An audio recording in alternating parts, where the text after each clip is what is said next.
Voilà. C'est bon.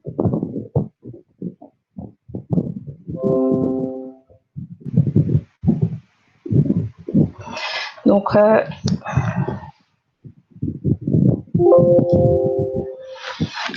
voilà. Donc, le placement financier, comment s'y prendre? Moi, le but de tout ça, c'est de vous donner quelques règles de base, on va dire. On ne va pas vraiment rentrer dans des détails pour vraiment investir parce que c'est quelque chose qui est quand même assez, on va dire, personnel. Pour investir, ça va dépendre de vous-même et de vos objectifs et de ce que vous cherchez à gagner dans tout ça. Donc, je ne peux pas, moi, personnellement, vous dire exactement dans quel type de produit investir. Il faut faire exactement comme ci, comme ça je ne peux pas. Mais je peux vous donner des règles de base pour un peu vous aider et vous guider pour commencer un peu vos propres démarches et vous lancer un peu dans vos propres recherches pour trouver ce qui est bien pour vous. Donc, quand on parle de placement financier, on parle de quoi exactement? On parle tout simplement d'investissement financier. C'est le fait d'investir. Donc, une définition parmi tant d'autres, c'est le fait de placer pendant une certaine durée un certain montant d'épargne dans une opération financière offrant un gain potentiel. Donc, c'est le fait de mettre de son argent dans quelque chose en espérant que cet investissement, donc cette chose, va vous rapporter de l'argent. Donc, avec cette définition, il y a trois notions à maîtriser. Donc, il y a 3 choses importantes à garder en tête quand on parle de placement financier. Il y a la notion de durée. Pendant combien de temps vous voulez investir? Parce que le temps pendant lequel vous voulez investir est important. Tout ça va aussi dépendre du rendement potentiel que vous voudriez obtenir. Donc, ça peut être sur une durée de 1 an. Vous pouvez investir sur une durée de 1 an, comme vous pouvez investir sur une durée de 5, 10, 20 ans. Donc, la durée sur laquelle vous investissez est très importante et ça va dépendre justement de vos objectifs. La notion d'épargne est très importante. Pourquoi je dis ça? C'est parce que lorsqu'on veut investir, moi personnellement, ce que moi j'ai remarqué, c'est que pour investir, il faut investir seulement de l'argent qu'on a, on dit en anglais disposable income. Il faut seulement investir de l'argent qu'on est prêt à perdre. Ne jamais investir de l'argent qu'on a besoin dans l'instant immédiat, tout de suite. Si on pense que dans 2-3 mois, on aura besoin d'une grosse somme d'argent pour X raisons, et cette somme-là, ce n'est pas cette somme-là qu'il faut investir. On va uniquement investir de l'argent qu'on sait qu'on n'a pas besoin tout de suite, de l'argent qu'on a mis de côté exprès pour l'investissement.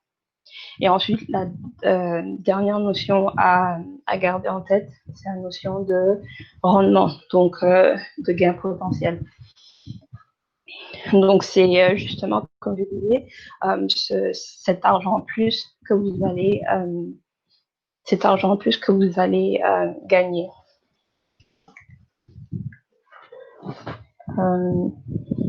Donc, voilà. Ensuite, donc, pourquoi investir? Comme je le disais au début, c'est important de définir ses objectifs. Pourquoi tu veux investir?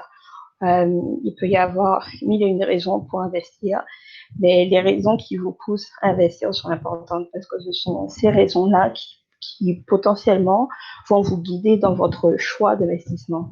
Ce sont ces raisons que vous vous donnez qui vont vous guider qui vont vous aider à choisir le type de placement financier dans lequel vous voulez investir. Donc ça peut être parce que vous avez un projet d'acheter une maison dans 10 ans, 20 ans, enfin, même dans 5 ans ou 2, parce que pour ceux qui ont des enfants, c'est parce que vous voulez assurer leur futur, leur permettre d'aller faire leurs études à l'étranger ou dans une grande école, ou parce que vous voulez vous assurer vous-même et être sûr d'avoir une bonne retraite qui vous attend dans 30, 40 ans. Donc, ce sont ces différentes raisons-là qui peuvent nous pousser à vouloir investir, ou ça peut même tout simplement même être parce qu'on a envie d'avoir un peu d'argent en plus tous les mois. Et ce sont ces différentes raisons-là qui nous poussent à investir, qui sont importantes à définir depuis le début. Et en fonction des objectifs que vous avez, ces objectifs vont définir votre profil d'investisseur. Votre profil d'investisseur, c'est ce qui vous définit, entre guillemets, en tant qu'investisseur. C'est ce profil qui va vous guider justement à définir les types de placements dans lesquels vous voulez investir, pendant combien de temps, etc.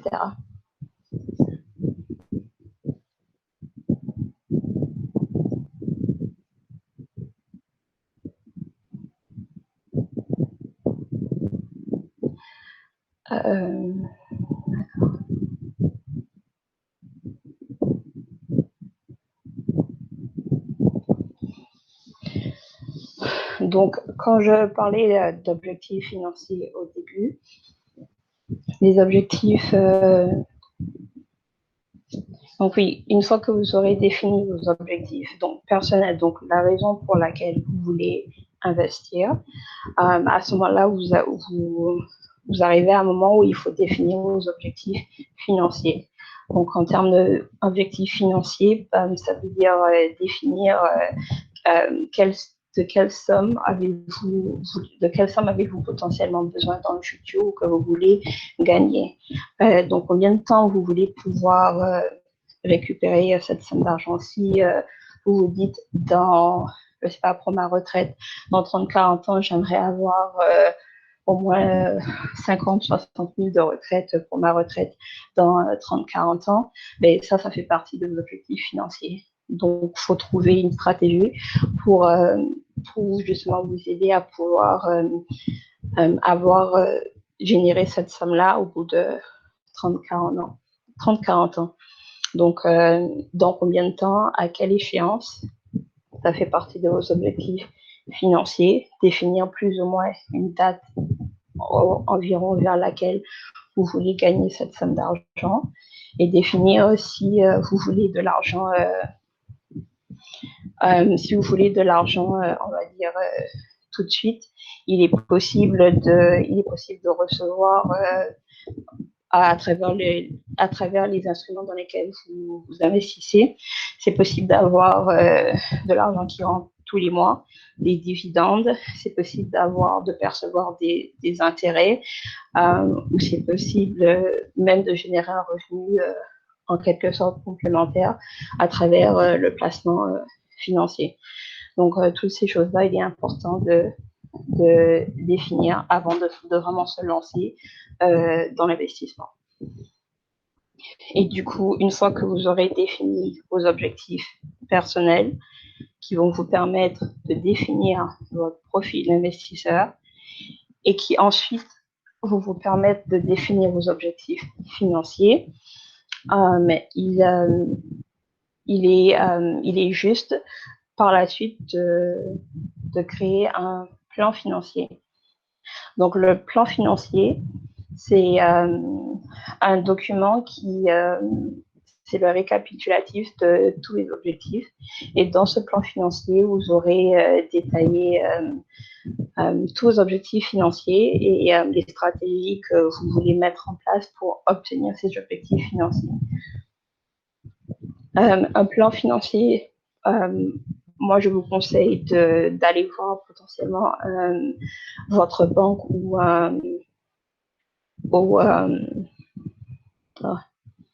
ou même un gestionnaire de patrimoine, comme David, justement, pour justement mettre en place un plan financier parce que c'est quelque chose qui vous aidera pour toute la vie. Pas juste pour investir maintenant, mais pour toute la vie, de maintenant jusqu'à la retraite, qui vous aidera à structurer un peu plus votre vie et à savoir exactement ce que vous faites avec vos revenus et comment vous dépensez votre argent et Donc, c'est un outil qui est très important à mettre en place. Donc, pour donc, définir son profil d'investisseur, on va rentrer un peu plus en détail. Il y a 3 questions qu'il faut se poser lorsqu'on veut définir son profil d'investisseur. Donc, comme on dit au début, pourquoi je veux investir, quels sont mes objectifs qu'il faut définir. Deuxième chose, pendant combien de temps on veut investir, qu'il faut définir pour définir son profil. Et quelle est, troisième chose qu'on n'a pas encore vue, c'est votre tolérance de risque. Donc, combien d'argent vous êtes plus ou moins prêt à perdre sur votre investissement. La notion de risque ici est importante parce que le risque zéro n'existe pas. Ça veut dire que lorsque vous décidez d'investir, peu importe dans le type de placement, il y a toujours un risque de perdre tout ce que vous avez investi. Donc, si au bout de 5 ans, vous avez mis 10 000 euros, il y a toujours un risque de perdre cet argent. Les marchés fluctuent, donc personne ne peut vous garantir forcément d'avoir 5 ou 10% de rendement. Personne ne peut vous garantir forcément de générer un gain potentiel sur ce que vous investissez. Donc, gardez ça toujours en tête, derrière votre tête, que faut rentrer dans l'investissement toujours en sachant que on peut toujours tout perdre à tout moment. Il n'y a aucune garantie.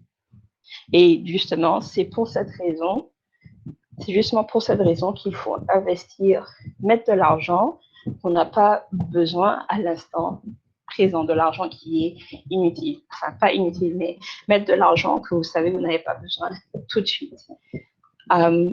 Moi, ce que je me dis des fois, c'est que si je pouvais perdre 100 euros et ne pas le remarquer, là, à ce moment-là, je sais que je pourrais investir 100 euros.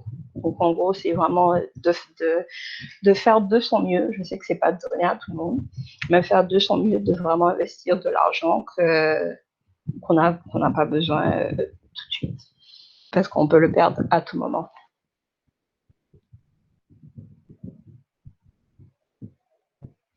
Donc là, j'ai un petit exemple pour un peu mettre en lumière les différentes choses qu'on a vues précédemment.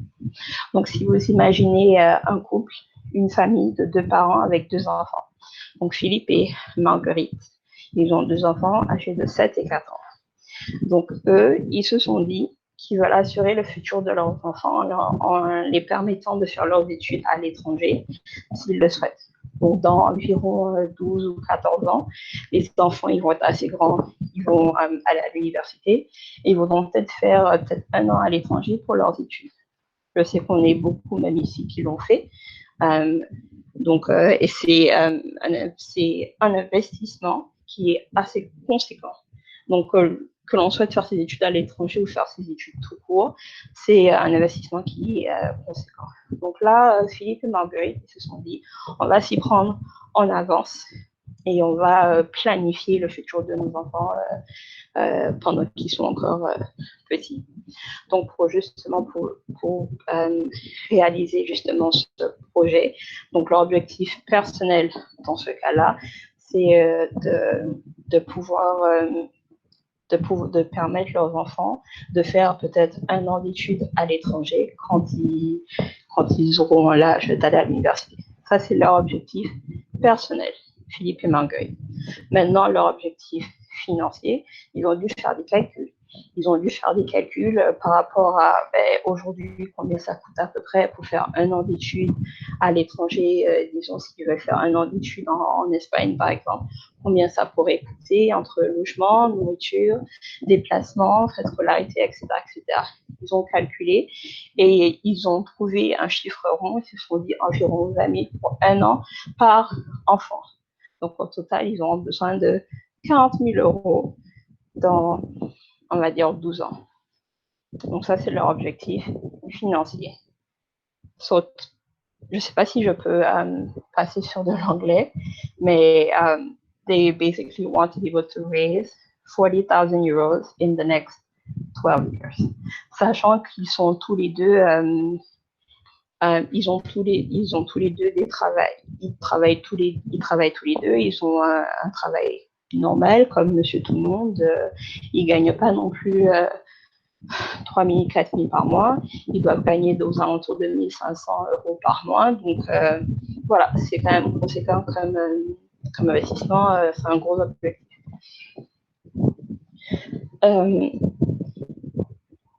Et du coup, pour cela, ben, ils vont investir sur le long terme parce que c'est de l'argent qu'ils vont investir maintenant pour pouvoir récupérer potentiellement, rien n'est garanti, mais pour pouvoir récupérer potentiellement 40 000 euros dans 12 ans.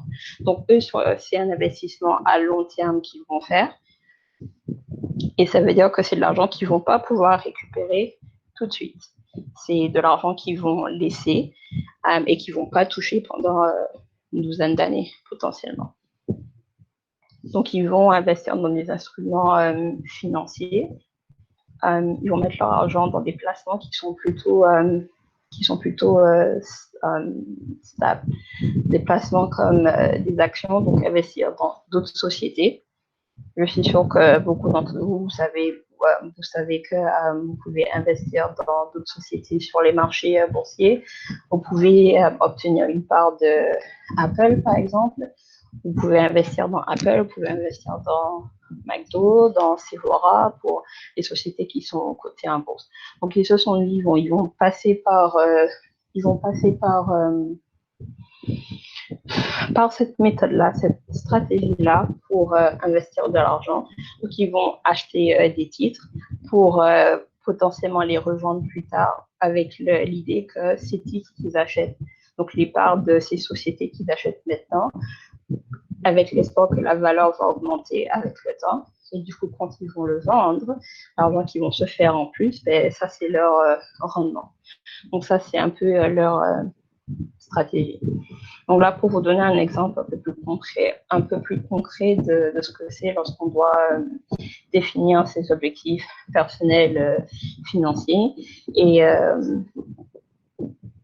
voilà, et pour vous montrer que le fait d'investir n'est pas exclusivement réservé pour le fait d'investir n'est pas exclusivement réservé aux personnes les plus riches. Tout le monde a accès à l'investissement. Tout le monde peut potentiellement investir.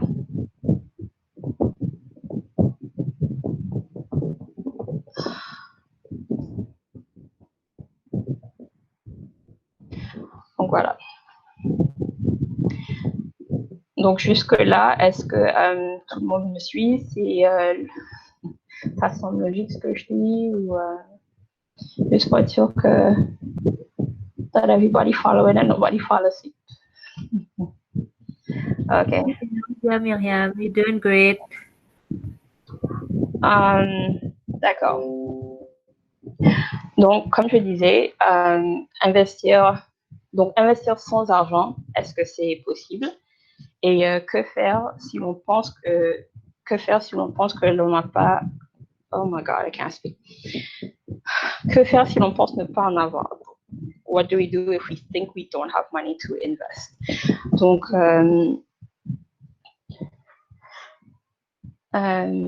oui, moi, ce que je voulais encore préciser, c'est qu'avant de vraiment vous lancer dans tout ce qui est placement financier, moi, ce que je conseille, c'est de vraiment aller voir un professionnel dans votre banque ou de voir une société spécialisée pour justement qui pourra vraiment vous guider, vous dire exactement pour vous, votre cas, votre famille, vos objectifs, quels sont les meilleurs qui pourra vraiment vous guider, vous dire dans quoi investir.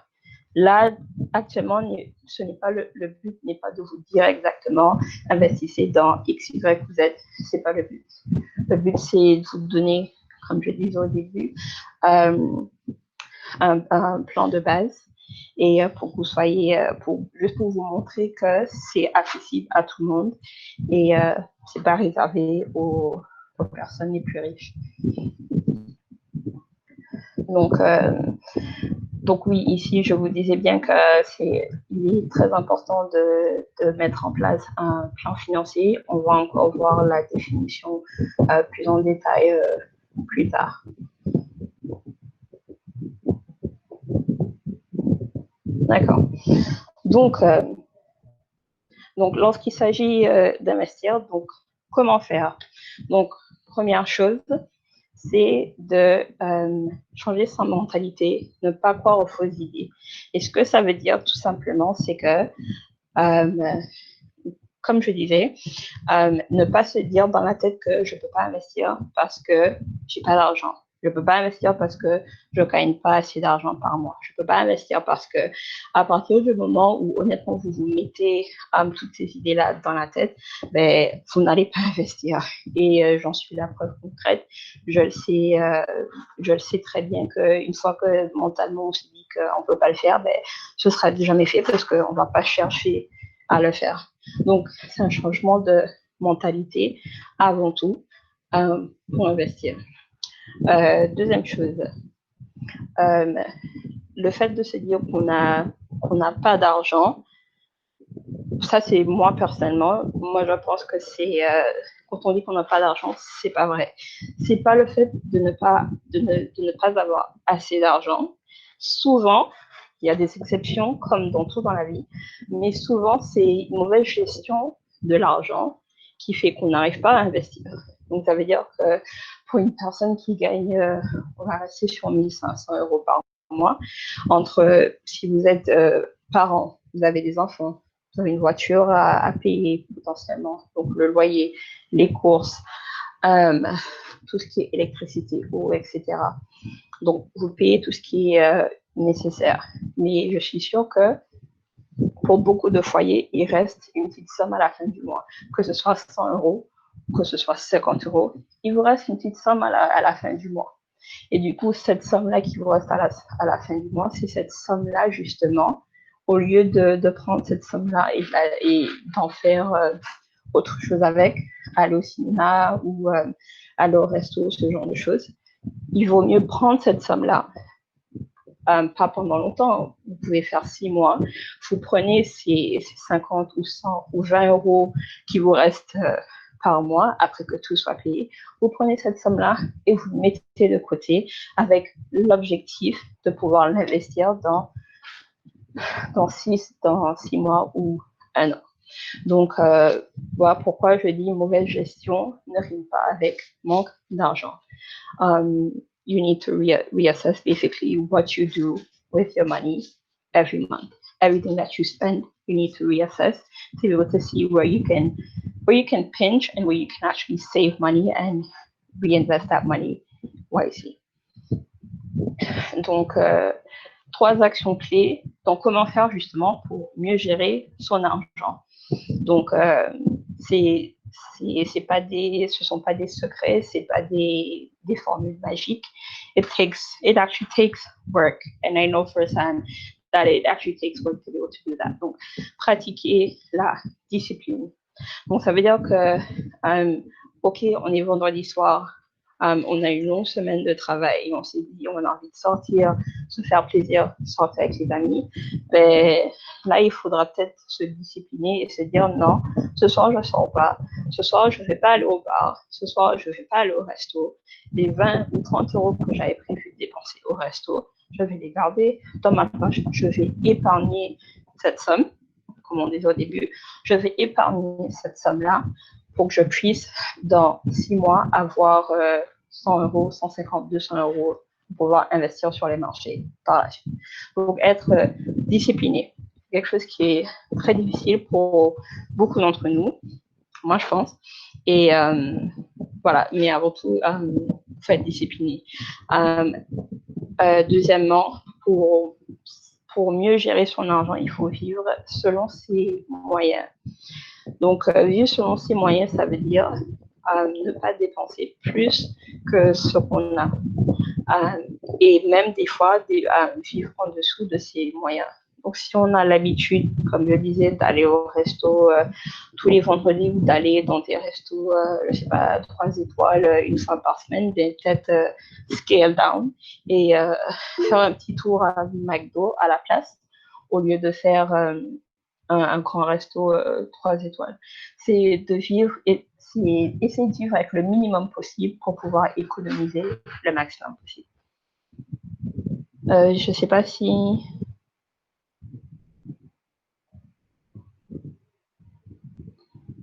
Donc, la question de Joy, on va en revenir vers la fin. Et ouais, on va en revenir vers la fin. Et ensuite, hiérarchiser ses dépenses. Donc, être sûr que les choses les plus importantes, forcément, sont payées en premier lieu. Donc, le loyer, la voiture, l'école des enfants, ce qui est dans votre vie qui est le plus important à régler avant de régler ça. Une fois que les choses les plus importantes, les choses indispensables sont réglées, sont payées, là, après, on peut réfléchir à ce qu'on va faire avec ce qui reste. Donc, pour gérer son argent, c'est trois actions moi, je conseille à mettre en place. Donc le manque d'argent, c'est lié à la mauvaise gestion des revenus disponibles. Donc, c'est lié au fait qu'on ne sait pas gérer l'argent qui nous reste à la fin du mois. C'est lié au fait qu'on ne sait pas gérer cet argent, qu'on dépense cet argent inutilement des fois. C'est pas toujours le cas, mais voilà. Et du coup, comment faire pour mieux to help yourself better quand il s'agit de gérer son argent, il faut mettre en place un budget. Et je suis sûre que beaucoup d'entre vous, vous devez savoir ce que c'est un budget. C'est pas quelque chose qui est nouveau, pas du tout. Mais lorsqu'il s'agit d'investissement, c'est très important de mettre en place un budget pour la vie en général. C'est important de mettre en place un budget pour savoir exactement, to know exactly where is your money going every month. The more you know where your money is actually going, the more you'll be able to control your spending, and the more you'll be able to make wise decisions when it comes to finances.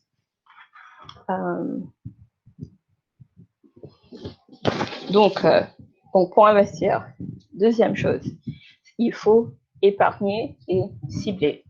Donc, épargner, on disait avant, il faut tout simplement mettre de l'argent de côté. Pour ceux qui vraiment n'ont pas beaucoup de revenus, pour ceux qui limite galèrent tous les mois, la meilleure chose, c'est de mettre de l'argent de côté tous les mois. Donc, épargner. Que ce soit 5 euros, que ce soit 20 euros, que ce soit 1 euro. Et je n'exagère pas quand je dis ça, je suis très sérieuse. C'est épargner.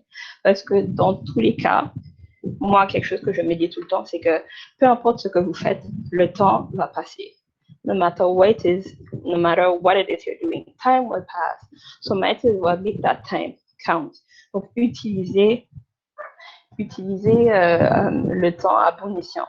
Mettez de l'argent de côté, peu importe la somme. Là, on est, surtout si vous êtes au début de votre aventure, on va dire, on s'en fout de la somme exactement que vous mettez de côté tous les mois.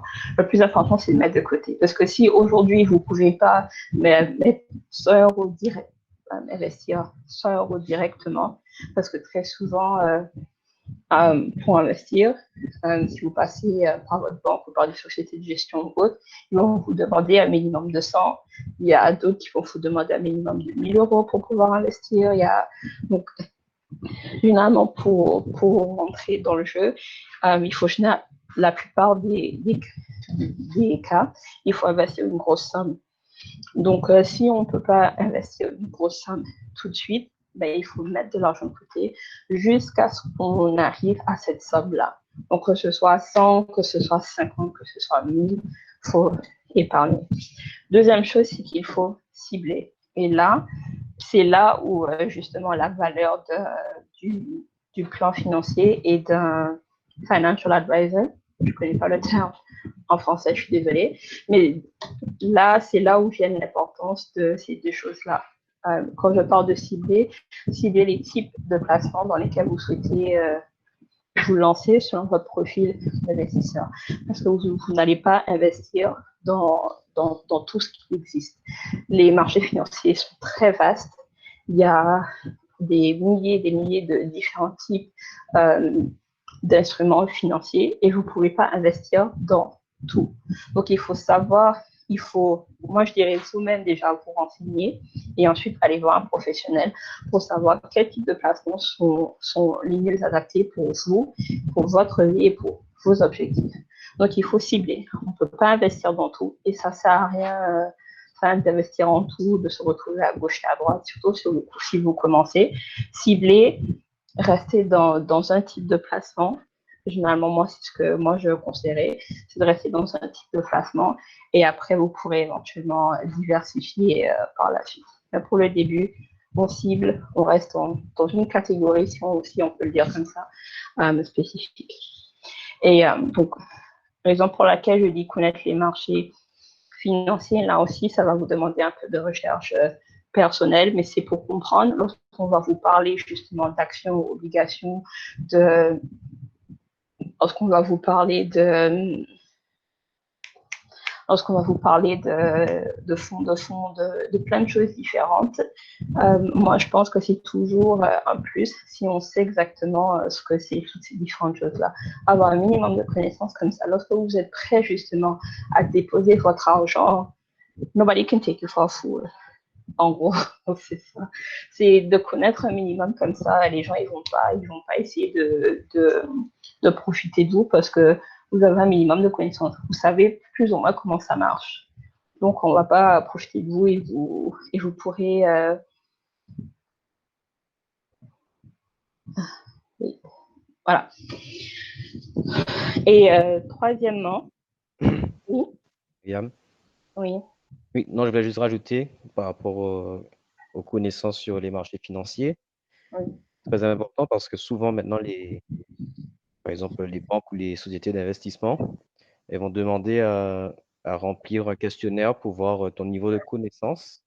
Et en fonction de ton niveau de connaissance, ils vont déterminer ton profil de risque et ça va te permettre d'avoir un niveau de risque sur lequel ils sont prêts à t'accompagner. Et plus tu auras des connaissances, plus ils pourront t'accompagner sur des produits risqués, c'est-à-dire avec des meilleurs rendements. Mais comme tu as déjà les connaissances, tu sais que tu as aussi le risque de perdre. Alors que si tu n'as aucune connaissance, ils vont te proposer plus des solutions avec un rendement faible et aussi un risque faible. Donc, tu ne vas pas gagner beaucoup d'argent avec.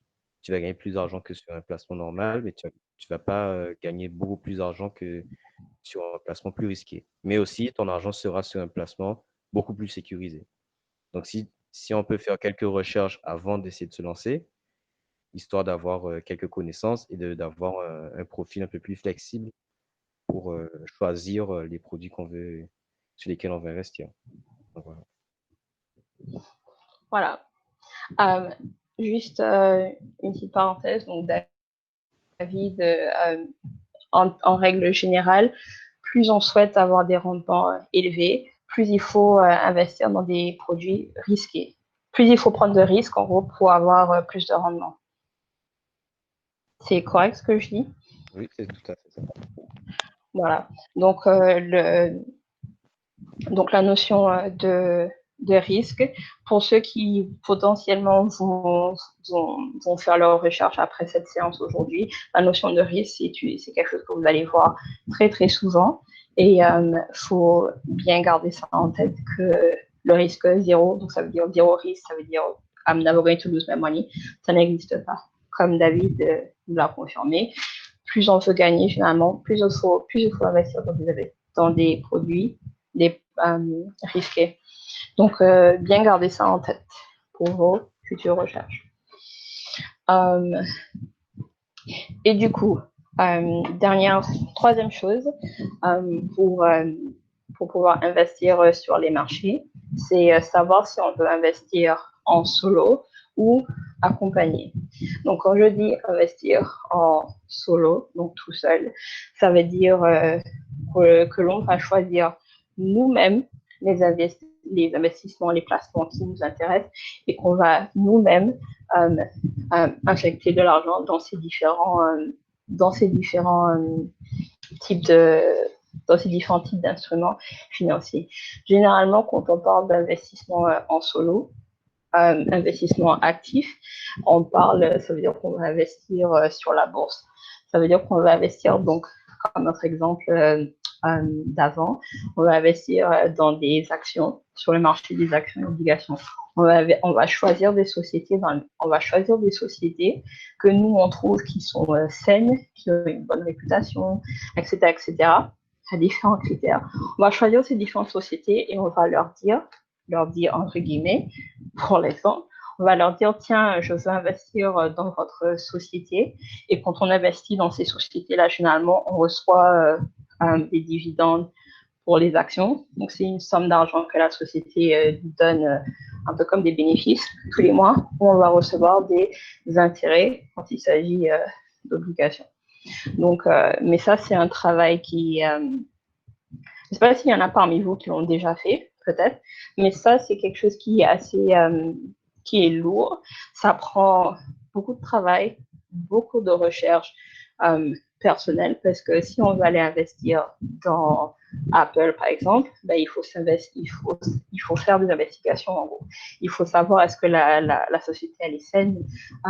Une société qui est cotée en bourse, finalement, elle a des informations financières qui sont accessibles au public. Donc, il faut aller se renseigner sur différentes choses sur la société, comment elle traite ses employés. Il y a plein de choses sur lesquelles il faut aller se renseigner pour savoir si le fait de mettre de l'argent dans cette société particulièrement, si c'est une bonne chose ou pas. Donc ça, c'est un travail qui est très conséquent, ça peut prendre beaucoup de temps et forcément, vous n'allez pas juste investir dans une seule société, où vous n'allez pas tout simplement acheter juste une part de cette société. Et finalement, vous allez en acheter plusieurs et vous allez diversifier. Donc, investir dans différentes sociétés, parce que si le marché, si tout ce qui est tech, donc Apple, si ce marché-là tombe, ça chute, sachant que vous avez investi dans, je ne sais pas, Sephora, par exemple, vous savez que, OK, je perds de l'argent sur Apple, mais j'ai gagné de l'argent sur Sephora. Donc, on ne peut pas investir dans une seule chose. Dans cet exemple-là, investir dans une seule société. Il faut un peu investir dans plusieurs sociétés, mais il faut faire ces recherches et c'est time consuming, ça prend du temps et il faut savoir ce qu'on fait. Donc, sinon, ça, c'est une possibilité en termes d'investissement. Et généralement, chose à préciser, c'est que c'est pas aussi, le billet d'entrée n'est pas aussi cher. Pour ceux qui s'intéressent un peu au marché boursier, si vous regardez un peu pour une part d'une société X ou Y, des fois, ça peut nous coûter seulement, je dis n'importe quoi, 50 € pour acheter une part d'une société Y. C'est une part, mais vous avez une part. Donc là aussi, en termes de budget, au début, ça peut vous coûter moins pour investir dans ce genre, pour faire ce genre d'investissement au début. Donc, à côté de tout ce qui est investissement en solo ou actif, il y a l'investissement accompagné ou passif. Donc là, justement, c'est le fait de passer par des sociétés de gestion ou de passer par sa banque pour pouvoir investir. Donc, ça veut dire que vous, tout ce que vous faites, c'est vous donner l'argent et c'est cette société ou votre banque qui va elle-même prendre cet argent et l'investir sur le marché pour vous à votre place. Donc, c'est elle qui va décider quels sont les produits qui sont intéressants. C'est elle qui va faire les recherches qui va faire ses recherches de son côté sur les différents marchés en fonction des tendances, etc., pour savoir là où il est mieux d'investir actuellement ou pour vos objectifs personnels. Donc là, dans ce cas-là, vous n'avez pas vraiment grand-chose à faire. Donner l'argent et tout est fait pour vous. Ce que j'aimerais aussi vous dire... Ah, je suis allée trop loin. Ok. Donc, ce que j'aimerais aussi préciser, c'est que aujourd'hui, de nos jours, en 2020, c'est beaucoup plus facile d'investir sur les marchés financiers grâce à Internet. Il y a beaucoup de choses qu'on peut faire nous-mêmes, tout simplement parce qu'on a accès à Internet. On a accès à différentes plateformes qui sont sur Internet, où on n'est pas forcément obligé de connaître quelqu'un qui connaît quelqu'un qui connaît quelqu'un pour nous aider justement à rentrer, à pouvoir investir et rentrer dans le monde des investissements. Donc, utiliser Internet, c'est un outil, c'est très utile comme outil. Ça facilite beaucoup de choses pour les personnes comme vous et moi qui ne s'y connaissent pas vraiment dans ces choses-là et pour lesquelles ce n'est pas notre métier. Ça facilite les choses et ça vous permet justement, comme on disait au début, de bien vous renseigner et de bien savoir ce dans quoi vous allez mettre les pieds. Donc voilà, là je voulais juste vous donner quelques exemples d'applications qui sont que vous pouvez télécharger sur votre téléphone là maintenant. Moi je les ai sur mon téléphone. Des applications que vous pouvez télécharger pour justement commencer à investir vous-même. Donc une des applications, je suis sûre que tout le monde en a entendu parler parce que les pubs, ça passe partout sur YouTube, c'est eToro. I know some of you ever heard of it on YouTube. Il y a toujours des pubs partout. Donc, eToro, c'est une application. Vous téléchargez sur votre téléphone et ça vous permet d'investir sur les marchés d'actions et d'obligations, généralement en Europe, donc dans des sociétés généralement européennes. Donc, à côté de ça, il y a Plus 500, aussi une application comme eToro qui vous permet d'investir directement sur les marchés d'actions et obligations, mais plutôt dans les sociétés d'Amérique du Nord. Donc déjà avec ces deux exemples-là, pour vous montrer à quel point c'est facile et c'est accessible surtout, parce que il y a des cas où il suffit juste de télécharger une application sur le téléphone et vous pouvez commencer à investir. Donc, pour tout ce qui est investissement accompagné, là, comme je disais, il y a des plateformes qui existent sur Internet. Il y en a une que moi, j'utilise personnellement, qui s'appelle Yomoni, que moi, je viens de commencer à utiliser, donc j'essaie encore de me familiariser avec. Mais là, comme David disait au début, quand j'ai voulu passer par cette société-là pour investir, ils m'ont demandé justement quels sont mes objectifs financiers. Ils m'ont posé des questions pour voir mon niveau de connaissance par rapport au marché financier et voir justement mon niveau de tolérance de risque. Tout ce que David a dit, justement, j'ai eu l'expérience sur cette plateforme Yomoni. Et avec eux, particulièrement, le minimum d'investissement, c'est... Je pense que c'était 1 000 €, le minimum d'investissement. Je pense. Mais ça, c'est un exemple. Et il y a plein d'autres plateformes. Ça, c'est une plateforme que moi, j'ai trouvée sur Internet, Just Browsing. Donc, des fois, c'est comme ça qu'on tombe sur des choses intéressantes. Donc, j'ai dû faire, bien sûr, mes recherches de mon côté pour être sûr que c'est une société qui est légitime, pour être sûr que c'est quelque chose qui est 100% qui est good. Et c'était le cas. Sinon, en investissement accompagné, vous pouvez aussi passer tout simplement par votre banque. Vous prenez rendez-vous avec votre banquier, vous dites que vous avez de l'argent, vous avez de l'épargne, vous voulez investir, vous prenez un rendez-vous et ils vont vous guider et la banque va faire, elle-même, elle va placer l'argent pour vous directement. Et depuis je suis sûre que toutes les banques font ça, depuis votre téléphone, si vous avez l'application de votre banque, vous pouvez voir justement ce que la banque a investi pour vous. Vous pouvez voir un peu la performance de vos investissements, etc. au fil du temps.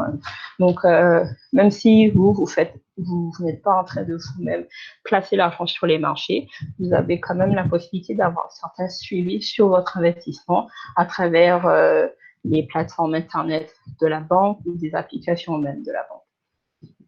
Donc, comme je disais, avant de se lancer, surtout quand on veut se lancer sur des plateformes Internet comme celle-là, de bien faire ses recherches, et d'être sûr que là où on investit, que c'est legit, comme on dit. Donc, moi, j'ai fini. Je vais vous passer la parole à David, justement, qui va vous donner un peu plus de détails sur les types de placements financiers. Donc, on va en parler un peu plus en détail.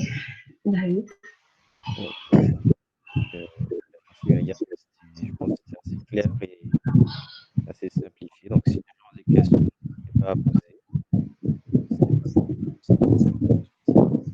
Donc là, je vais vous présenter les types de placements financiers. Donc, ils sont pratiquement tous accessibles à tout le monde. Attends, David. Oui. Excuse-moi, je t'entends de loin et j'entends un peu de vent. Donc, est-ce que peut-être Myriam peut couper son micro si elle intervient plus? Oui, est-ce que c'est mieux maintenant quand je parle? Oui, parle un peu plus fort et ça serait parfait. D'accord, donc je disais que je vais présenter les trois grands types de placements. Ils sont tous accessibles à tous les citoyens lambda. Donc, voilà, donc on va commencer d'abord par l'assurance vie.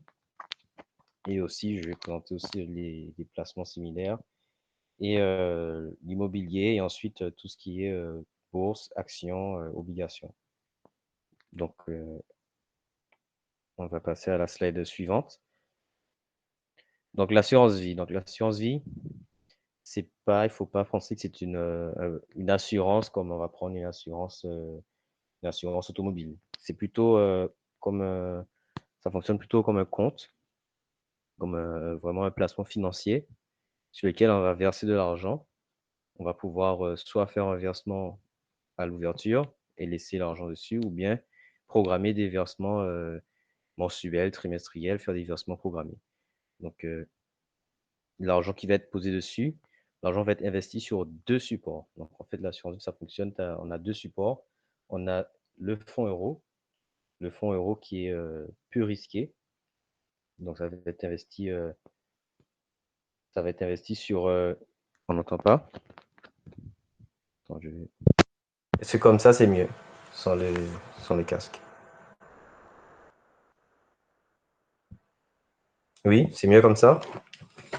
Oui, Donc, c'est mieux, mais on t'entendait. comment? Oui, c'est mieux, mais on t'entendait tout à l'heure. Vas-y. Ok, bon, donc je disais que l'assurance vie, l'argent qu'on va placer, donc c'est de l'argent qu'on va on pourra programmer des versements, ou faire des versements comme on veut. Donc ça dépend vraiment de la compagnie chez laquelle on ouvre son assurance vie. Donc ils vont peut-être avoir des contrats un peu plus restrictifs ou pas. Mais globalement, ce qu'on va placer dessus, ce sera investi soit sur les fonds euros.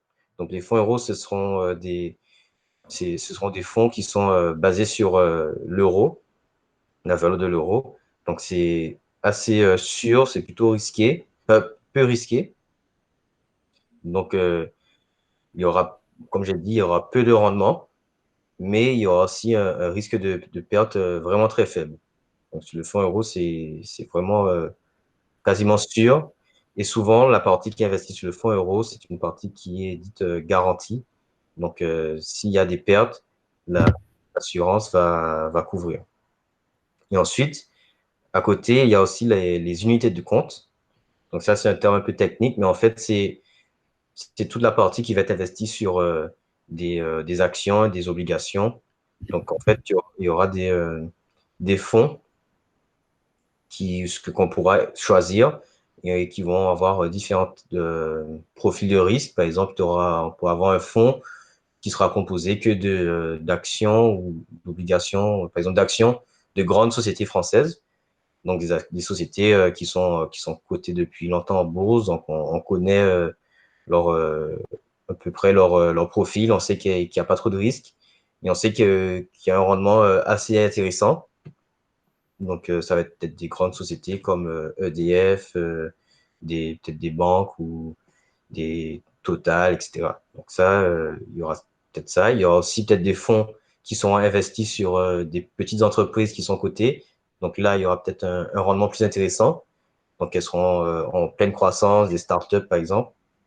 Mais il y aura aussi plus de risques de perte.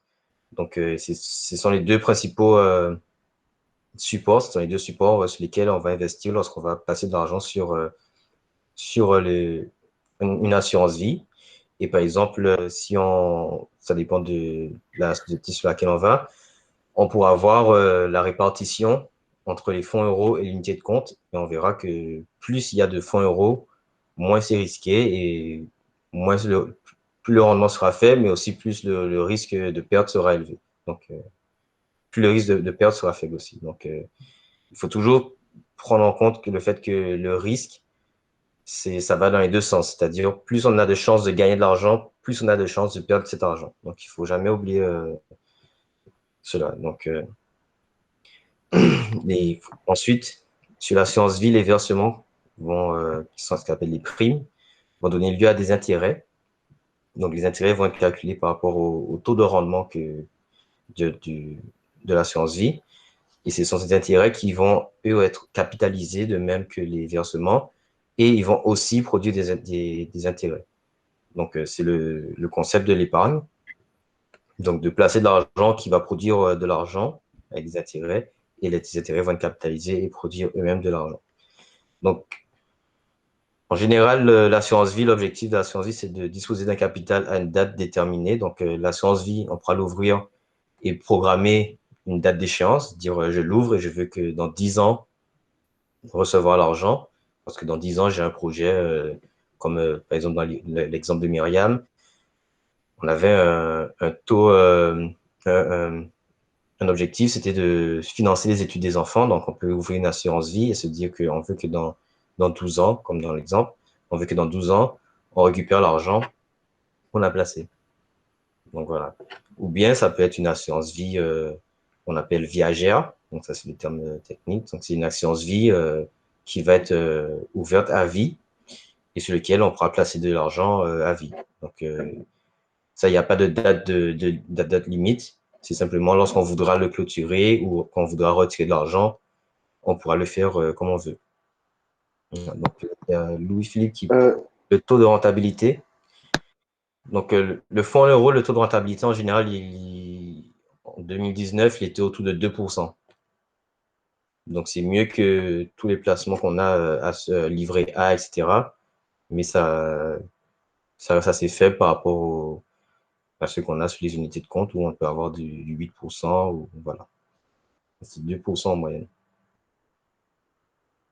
Donc, voilà. Après, l'assurance vie, c'est un produit qui est assez complexe.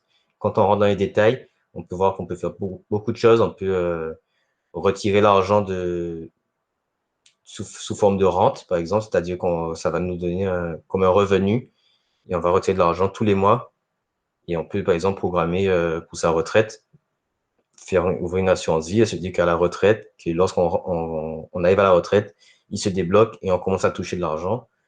Ça peut des fois, il y a certains contrats d'assurance vie où c'est les contrats viagers, où on peut aller jusqu'à sa mort. Donc, jusqu'à sa mort, c'est programmé et s'il reste de l'argent après, ben, ça va pour les héritiers.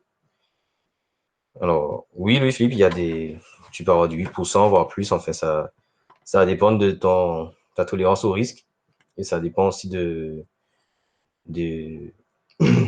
sur quoi le fonds est investi. Voilà, donc, comme j'ai dit, tu as des placements qui vont être très risqués, avec une forte volatilité, où tu peux avoir du 8%, mais tu peux aussi avoir beaucoup de pertes. Donc, on va passer à l'immobilier. Donc, l'immobilier, contrairement à l'assurance vie où on pourra ouvrir une assurance vie avec assez peu de fonds en fonction de la société. Myriam avait parlé de Yomoni eux, leur minimum, c'est 1 000 euros. Il y en a, c'est 100 euros pour une assurance vie. Donc, ça reste très accessible. L'assurance vie, il y a surtout un avantage fiscal à la fin. Mais ça, il faut rentrer un peu plus dans les détails. Mais voilà. Ensuite, il y a l'immobilier. Donc, l'immobilier, c'est un type de placement. Donc, c'est pas comme l'assurance vie où on va sur les marchés boursiers où on va placer de l'argent pour avoir un gain. Là, on va vraiment faire une opération immobilière. Donc, cette opération, ce sera surtout de l'acquisition. Donc, on va acheter un bien ou aussi, là, ça va se rapprocher de l'assurance vie, on peut acheter aussi des instruments financiers, c'est-à-dire des actions de sociétés qui investissent dans l'immobilier. Donc, ça va être considéré techniquement comme un investissement immobilier, mais c'est pas vraiment une acquisition immobilière. Mais globalement, quand on parle d'immobilier, c'est pour faire une acquisition immobilière. Donc, c'est un investissement qui va nécessiter le plus souvent le recours à son banquier, parce qu'il faudra acheter un bien immobilier qui souvent va être cher. Donc, il faudra passer par son banquier et faire un prêt. Donc, si on fait par exemple de l'investissement immobilier locatif, on va acheter un appartement ou une maison et on va mettre en location. Donc là, ce qui est bien avec l'immobilier, c'est que ça va être financé par la banque, par le prêt. Et le prêt, lui, il va être remboursé par le locataire. Donc si c'est sa résidence principale, c'est nous, on va payer, au lieu de payer le loyer à quelqu'un, on va payer le loyer, c'est de l'argent qui, au final, à la fin, ça va revenir à nous. Donc, par contre, ce qu'il faut retenir, c'est que l'immobilier, c'est un endettement à très long terme, donc souvent au-delà de 10 ans.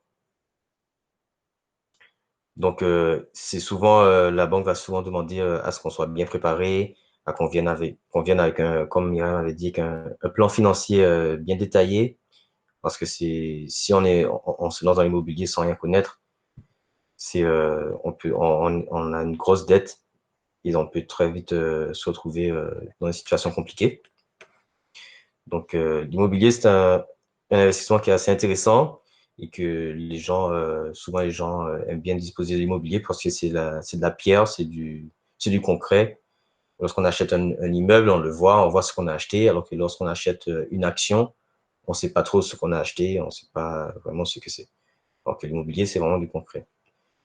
Après, pour se lancer dans l'immobilier, et si on veut vraiment se lancer un peu à fond dans l'immobilier, il faut savoir saisir les opportunités et avoir un bon réseau.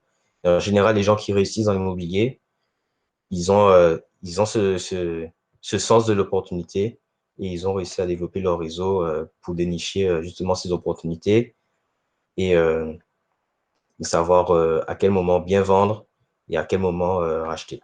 Donc, voilà. Donc, l'objectif de l'immobilier, ce sera soit de financer sa résidence personnelle. Donc, on va payer un loyer qui va nous revenir à nous-mêmes. Et ensuite, à la fin, lorsqu'on aura fini de rembourser le prêt, on pourra loger pratiquement gratuitement. Il n'y aura plus de loyer à payer, plus de prêts à rembourser. Ou bien de se constituer un patrimoine. Donc, ça veut dire qu'on aura des immeubles, des appartements. Et lorsqu'on a besoin d'argent, on pourra peut-être vendre un appartement, même si on n'a pas fini de rembourser le prêt. Si on a remboursé la moitié, on va récupérer la moitié de l'argent. Donc, si on a acheté un appartement à 100 000 euros, on a réussi à rembourser 50 000 euros. Lorsqu'on va vendre l'appartement, on va rembourser les 50 000 qui restent et dans notre poche, il y aura 50 000 euros. Donc, voilà. Ou bien aussi faire de l'investissement locatif. Donc, l'investissement locatif, ça va permettre de recevoir que le locataire paye l'appartement, le prêt, et aussi de recevoir des revenus passifs, puisque on met en location et souvent c'est géré par une agence de location et ensuite on reçoit le loyer du locataire. Donc c'est sans trop d'efforts. Les efforts sont surtout à l'acquisition. Voilà.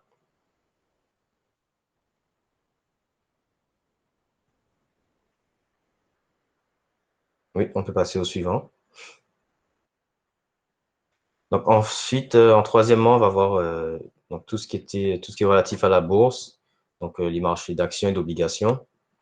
Sans entrer dans tous les détails, ce qui est une obligation, ce qui est une action, etc. Donc, La bourse, en fait, c'est un marché virtuel sur lequel on va échanger des instruments financiers.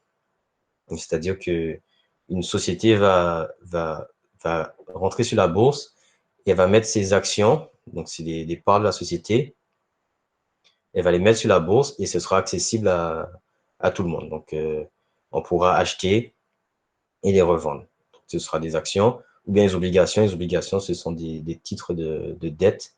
Par exemple, souvent, c'est émis par des États ou par des grosses entreprises. Donc, comme Myriam a dit, on a la possibilité d'investir directement. Donc, ça peut être, comme elle a dit, en solo. Donc, c'est de l'investissement actif. Donc, il y a des sociétés, des applications, des sociétés qui proposent cela où on va pouvoir choisir soi-même les actions qu'on achète. Si on veut acheter, comme elle a dit, du Apple, on achète du Apple. Si on veut acheter du McDo, on achète McDo. Voilà. Donc, on peut acheter soit des actions ciblées, on peut investir sur des trucs, des produits groupés. Donc, comme je disais, des fonds d'investissement, c'est-à-dire c'est un fonds d'investissement, il va choisir, il va présélectionner des sociétés et il va les mettre ensemble.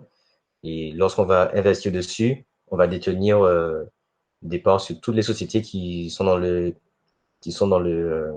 fonds.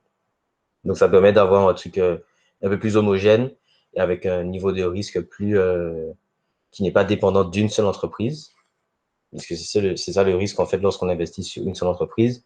Parce que si jamais cette entreprise a des difficultés, mais tout l'investissement qu'on a mis dessus est en difficulté. Alors que si on investit sur un truc groupé, si une entreprise dans le groupe a des difficultés, l'impact sera moins important sur le fonds.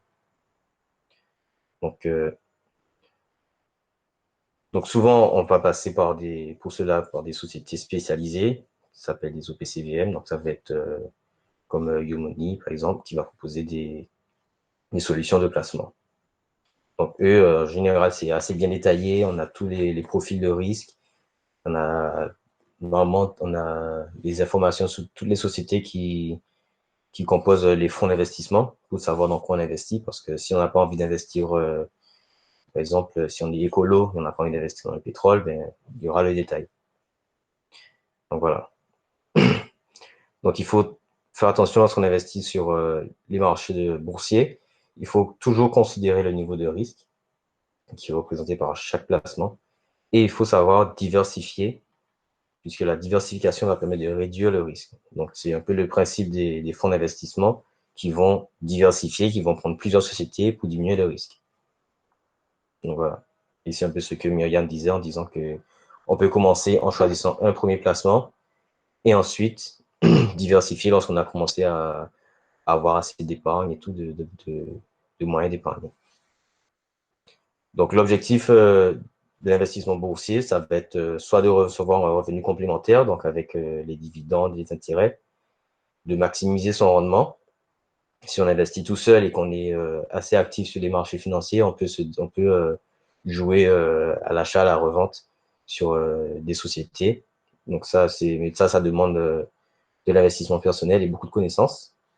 Ou bien tout simplement, ça peut être de financer un projet grâce aux gains et au rendement obtenus sur les placements. Donc voilà.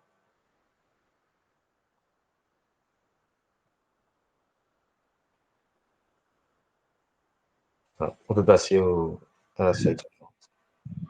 Super, merci David.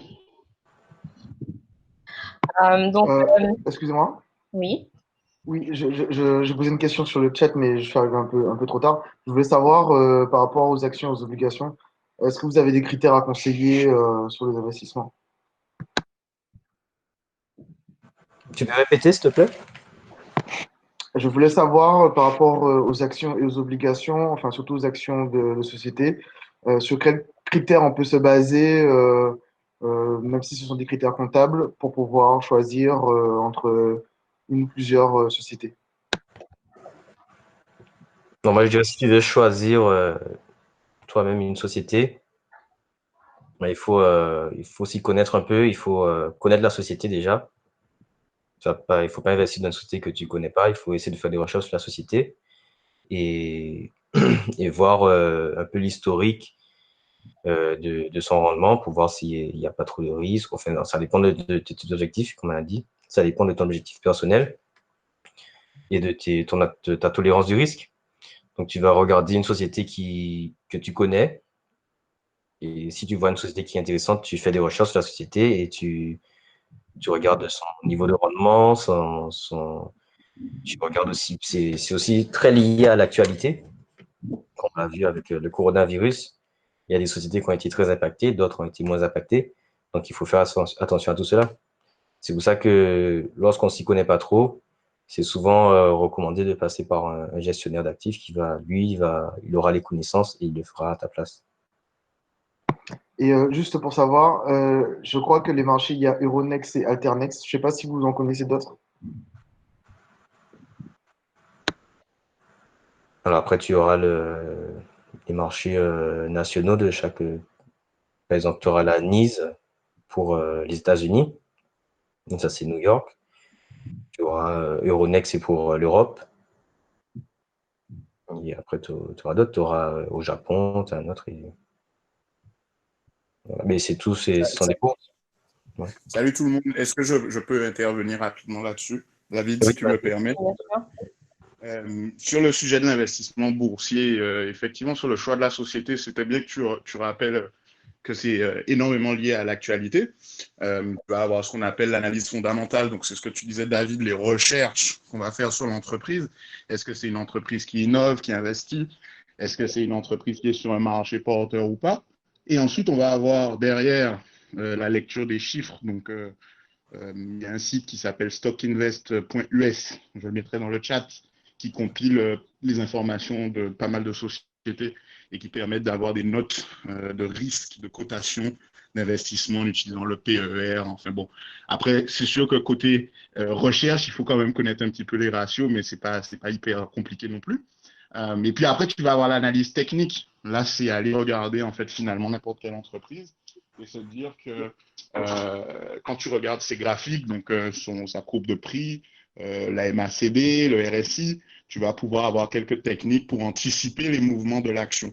Donc, c'est vrai que ça vient avec l'expérience, mais globalement, moi, je me suis auto-formé là-dessus et ça fonctionne plutôt bien. Donc, stockinvest.us qui compile pas mal d'informations et qui, en fait, par l'intelligence artificielle, permet de te conseiller certaines actions en fonction de l'actualité du moment. Voilà. Oh, cool. En effet, merci Jérôme. Tu veux bien remettre le nom dans le chat, s'il te plaît, Oui. Jérôme, du site. Oui, tout à fait. Je mets un petit peu, comme je suis un peu en course aussi, je vous mets ça dans le chat.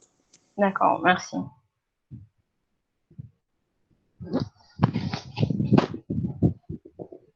Ah, ok. Donc, merci David, justement, pour cette partie-là. Beaucoup d'informations.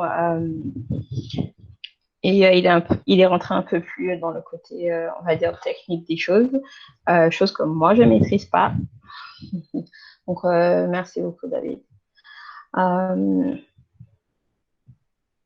Donc là, on a vu les trois principaux types de placements financiers.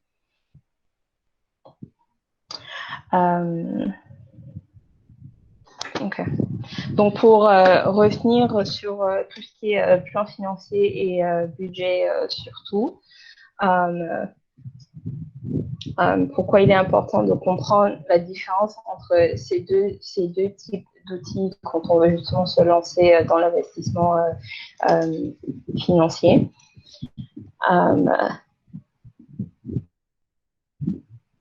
Donc oui, le budget justement définit ce que vous faites avec votre argent dans l'instant présent, donc en fonction de ce que vous gagnez aujourd'hui. Maintenant, vous allez mettre en place un budget pour savoir exactement combien vous dépensez, dans quoi vous dépensez votre argent tous les mois. Et rappelez-vous, la raison pour laquelle moi, de mon côté, j'insiste un peu sur ces points-là. C'est surtout pour ceux qui se disent que c'est pas facile ou que c'est pas possible pour eux d'investir, pour justement pouvoir rentrer dans le monde de l'investissement et pouvoir pour pas, je me répète, pour pouvoir le faire, ben, c'est important de mettre en place un budget et un plan financier pour vraiment rentrer dans l'investissement. Et le plan financier, donc, définit ce que l'on souhaite avec son argent futur. Donc, c'est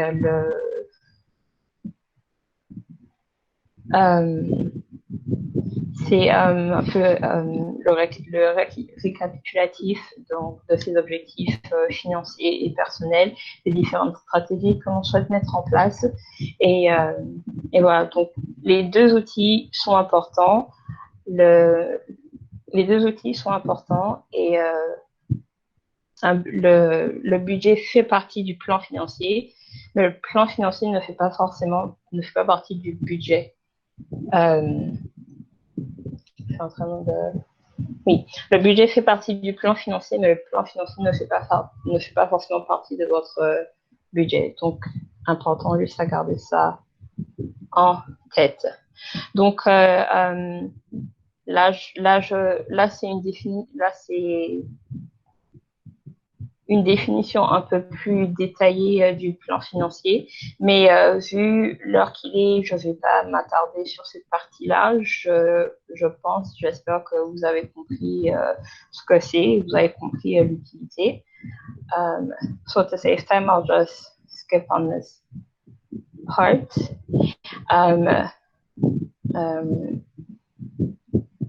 Et cette partie-là aussi, si vous voulez essayer par vous-même d'essayer de mettre en place un plan financier, vous pouvez. Moi, j'ai essayé par moi-même de le faire parce que j'étais curieux, je voulais savoir. Donc, mais voilà. Mais généralement, le mieux c'est de passer par un gestionnaire d'actifs pour mettre en place ce genre d'outils.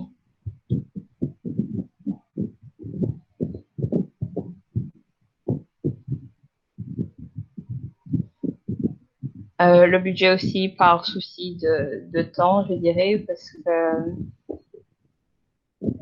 par souci de temps, je vais passer un peu cette partie-là, parce que je pense j'espère que vous avez compris l'utilité d'un budget et ce que c'est. Je vais passer dessus et je vais laisser David reprendre cette partie-là, s'il te plaît. Oui. Donc, on va passer dessus assez rapidement aussi. Donc une fois que le budget sera déterminé, donc il est bien important, comme Miral l'avait dit plus tôt, de bien gérer son épargne disponible, donc c'est-à-dire la somme restante après le paiement des dépenses fixes et des dépenses prioritaires. Donc, en général, alors, comme Miral l'a dit, il faut commencer petit. Si on n'a pas l'habitude de le faire, de bien gérer son argent, on commence petit, on met 5, 10, 15 euros. On commence petit en fonction de ses moyens. Mais en général, il est conseillé de disposer sur un compte disponible, c'est-à-dire un compte sur lequel on peut retirer l'argent tout de suite, on peut faire un virement tout de suite sans avoir à justifier ou à avoir un projet spécial, ce qui peut être le cas sur des contrats tels que l'assurance vie ou certains produits comme le plan épargne action, etc., où il faut avoir une raison pour débloquer l'argent. Donc, c'est-à-dire un compte comme son compte courant, un livret A, un livret jeune, etc. Donc, ça, ce sont des comptes disponibles. En général, il est conseillé d'arriver à 2 à 3 mois de salaire. C'est ce qui va nous permettre de faire face aux imprévus. Donc, on n'est jamais à l'abri d'un accident ou d'une grosse dépense qu'il faudra pouvoir couvrir avec de l'argent disponible tout de suite. Donc, en général, ça s'appelle l'épargne de précaution, qui, comme son nom l'indique, c'est pour en cas d'imprévu. Ensuite, un objectif, ce serait par rapport à l'épargne, c'est d'arriver à épargner autour de 10% de son salaire chaque mois. Donc, on commence petit et on réduit progressivement les dépenses inutiles pour arriver à peu près 10% de salaire chaque mois épargné. Et enfin, il faut éviter d'être le découvert, car si par exemple on a un projet et qu'on va peut-être voir son banquier pour qu'il nous assiste et qu'il nous fasse un prêt, il va regarder l'utilisation de notre compte, et s'il voit que que souvent on arrive à découvert, il va se dire qu'on a une mauvaise gestion de notre budget. Donc, voilà. Donc, rapidement, donc les produits d'épargne à court terme, donc contrairement à l'assurance vie, l'immobilier et les placements en bourse, ce sera de l'épargne à court terme, c'est-à-dire de l'épargne qui est disponible, c'est l'argent qu'on a sur le compte, qu'on peut piocher dessus à tout moment. Donc, c'est l'épargne à court terme, c'est pas de l'argent qu'on va placer, c'est pas de l'argent qui va avoir un rendement élevé. Donc, ce sera tous les livrets réglementés, tels que les livrets A, livrets développement durable, livrets jeunes, LEP. Donc, ça, ce sont des livrets réglementés par l'État, donc avec un taux de rendement fixé par l'État. Aujourd'hui, ils ont diminué le rendement de ces livrets à 0,5%. C'est très faible. Mais ce sont des livrets qui n'ont pas de frais et sur lesquels il n'y a aucune imposition sur les rendements. Donc, le peu de rendement qu'il y aura dessus ne sera pas imposé. Ensuite, on a aussi les livrets bancaires. Donc, ce sont les livrets qui sont proposés par la banque. Donc, souvent, ça s'appelle souvent les comptes courants, comptes à vue. Donc, c'est là où la plupart des dépenses, par exemple, par carte bancaire, vont passer. Donc, ça, ce sont des livrets. Souvent, il y aura peut-être un rendement un peu plus élevé, mais il y aura aussi des frais qui vont être prélevés. Donc, au final, le rendement est diminué par le fait qu'on paye des frais. Donc, après, ils sont assez équivalents. Mais par contre, sur les livrets bancaires, si on génère des revenus, ils peuvent être imposables. Donc, voilà. Donc, c'est l'objectif de cette épargne à court terme. Donc, ce sera des disposer d'un montant disponible pour les dépenses courantes. Donc, les dépenses de tous les jours, donc que ce soit les courses, acheter à manger, payer les factures. Donc, c'est de l'argent qui va servir à ça. Et aussi, il faudrait garder un peu d'argent de côté pour les imprévus. Voilà. Donc, c'est vraiment de l'argent qu'il faut pas non plus faire gonfler. Donc, si on se dit 2-3 mois de salaire en fonction de son profil, hein, si certaines personnes vont préférer avoir 3 mois de salaire au cas où, certaines personnes vont préférer avoir que 2 mois ou voire moins. C'est vraiment en fonction de son profil. Mais une fois qu'on a atteint ce niveau d'épargne, il ne faut pas hésiter non plus à placer le reste de l'argent sur des placements qui vont être beaucoup plus rentables. Voilà.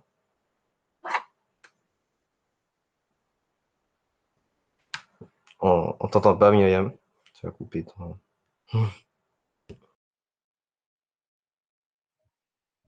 Ok.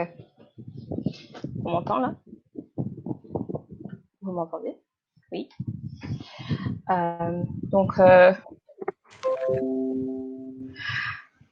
merci beaucoup, David.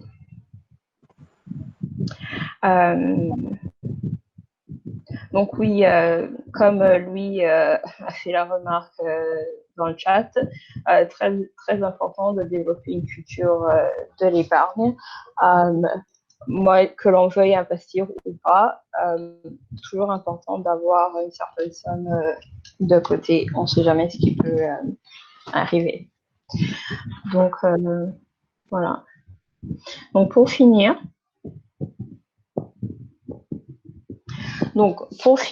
pour faire un peu un récapitulatif de ce qui a été vu précédemment. Donc, lorsqu'on veut se lancer dans le placement financier, il est important donc de définir ses objectifs personnels financiers. Pourquoi je veux investir, qu'est-ce que je veux en faire avec cet argent, combien d'argent j'aimerais potentiellement gagner, qu'est-ce que je cherche comme rendement, comme rentabilité. Donc, important à définir ces points-là. Deuxième chose à retenir, que ces objectifs vont déterminer notre profil d'investisseur et du coup notre tolérance de risque. Comme on disait, plus on a un profil risqué, plus on peut gagner, plus notre investissement est rentable. Mais voilà, faut dès le début être prêt à accepter ce risque.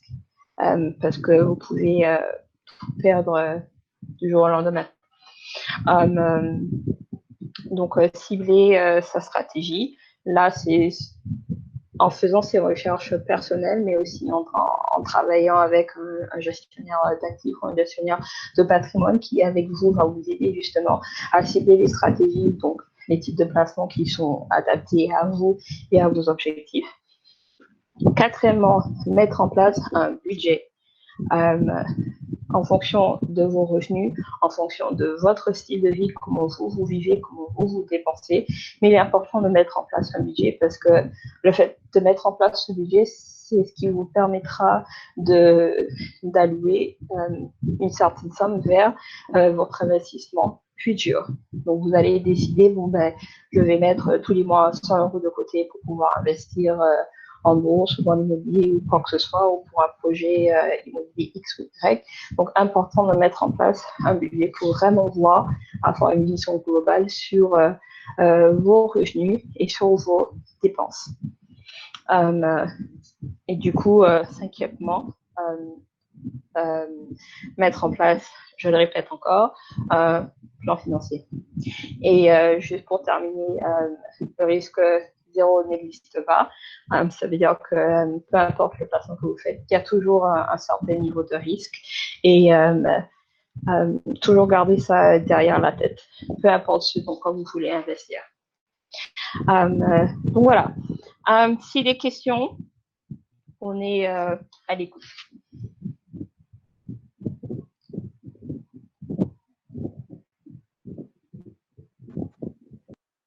Voilà, donc s'il y a des questions, n'hésitez pas non plus à désactiver votre micro pour poser la question directement à l'oral. On va rester encore quelques minutes pour échanger avec vous.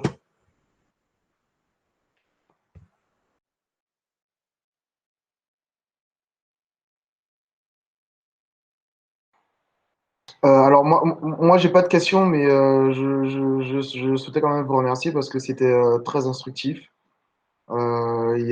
Surtout, comme je l'ai dit, c'est vrai qu'il doit y avoir, à mon avis, un réflexe d'épargne, mettre un petit peu à côté, et puis après, quand on a une bonne somme, chercher à faire des investissements. Mais je pense que c'est ce que ça m'a apporté, ce webinaire. C'est vraiment ça. C'est l'ambition de créer voilà, une petite épargne. Voilà. En tout cas, merci beaucoup et c'était très instructif. De rien, merci à toi. C'était l'objectif, c'était de sensibiliser notamment à la gestion de son budget et à l'importance de mettre en place un plan financier en définissant les objectifs, ses propres objectifs. Et voilà, c'était principalement ça l'objectif. C'était pas de rentrer dans les détails de chaque placement. Voilà.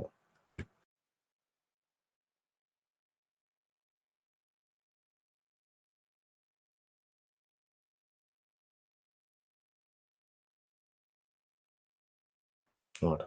Je pense qu'il n'y aura plus de questions, donc je pense qu'on peut déjà dire merci à tout le monde. Merci d'avoir suivi, merci pour les questions. On a eu des échanges intéressants. Il y a des liens dans les commentaires, donc n'hésitez pas à récupérer les liens. Voilà, je pense que la présentation sera disponible après. Oui, elle sera disponible sur le site de l'association normalement. Sur le site de Si je ne Pelican. me trompe pas. Oui. Donc voilà, il y a des informations dans les slides qui pourront être récupérées après sur le site. Voilà. Merci à tout le monde. Bonne fin d'après-midi à ceux qui sont à Saint-Martin, qui vont à la plage. Et bonne soirée à ceux qui sont à Paris ou en France. Voilà. Merci beaucoup, David, pour ta partie de la présentation et toutes les informations que tu as apportées. Et merci à tous les participants, surtout. J'espère que vous avez appris quelque chose quand même, que c'était instructif pour tout le monde et que je veux surtout dire, moi personnellement, je veux surtout dire à ceux, je le répète encore, mais c'est important, ceux qui pensent que c'est pas possible pour eux d'investir, la preuve en est que c'est tout à fait possible pour vous.